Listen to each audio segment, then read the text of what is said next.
strangest sequence of events. Dean Saunders brought down by Tony Coton. Penalty quite rightly. But a sending off?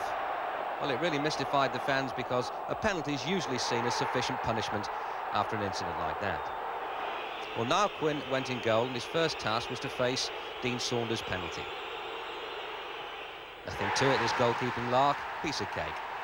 But a real sickener for Derby, who've never stopped believing, never stopped battling, despite only 5 points out of the last 54 available. David White put this one out of reach, and First Division survival out of the question. But they still managed a goal to deny Niall Quinn a clean sheet. Very precious, that, to a goalkeeper, you know. Mick Harford diving in, 2-1 the final score. This was a game Sunderland had to win, with Luton 5 points ahead in the survival stakes. Paul Bracewell's intuitive pass brilliantly controlled and finished off by Gordon Armstrong. It was a very disappointing performance by Luton. Afterwards, manager Jim Ryan held a dressing room inquest that lasted an hour. Graham Rodgers' equaliser was their finest moment. Sunderland's manager Dennis Smith had taken a gamble by putting the unfit Marco Gabbiadini on the bench, but he was to play a decisive role, supplying Colin Pascoe. Sunderland 2 points behind Luton now, but with a game in hand.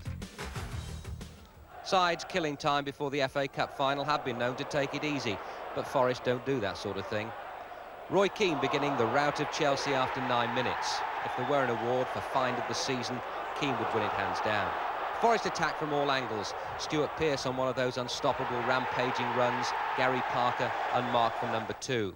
Chelsea's marking left a lot to be desired. One thing you can't allow Forest is space. Gary Crosby having a field day. And a first for Ian Wone, another of Clough's fledglings who was playing non-league soccer a year ago. Keane, Parker, Pearce, Clough 4-0. And Clough returning the compliment for Pearce to get number 5.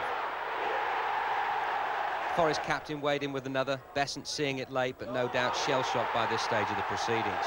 And there was no letter. Keane beating the offside trap and going through to score the 65th goal Chelsea have conceded in the league this season. Bobby Campbell's requirements this summer pretty obvious.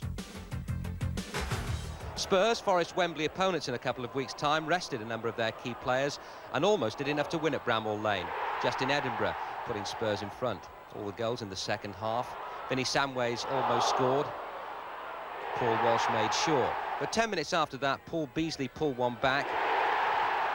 And seconds from the end, Brian Deane won the chase to score his 17th of the season for a team who never give up. Mathematically speaking, Villa could still go down. Their season has been one big anticlimax. Ian Olney got them off to a good start, but they lost the lead shortly before half-time when John Fashanu popped up at the far post. Manager Ray Harford was tickled pink with the way the Dons played and had every right to be by all accounts.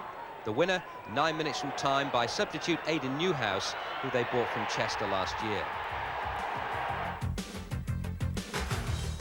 Both these two have been in good nick recently, and there are always goals about when Southampton are involved.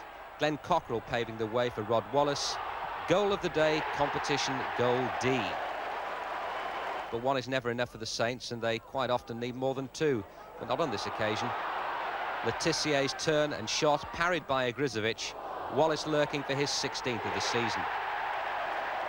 Well, inevitably Southampton conceded a goal, and what a good one it was by Coventry. Kenny Sansom's cross, Regis laying it off for Mickey Ginn, who just teed it up before finding the corner.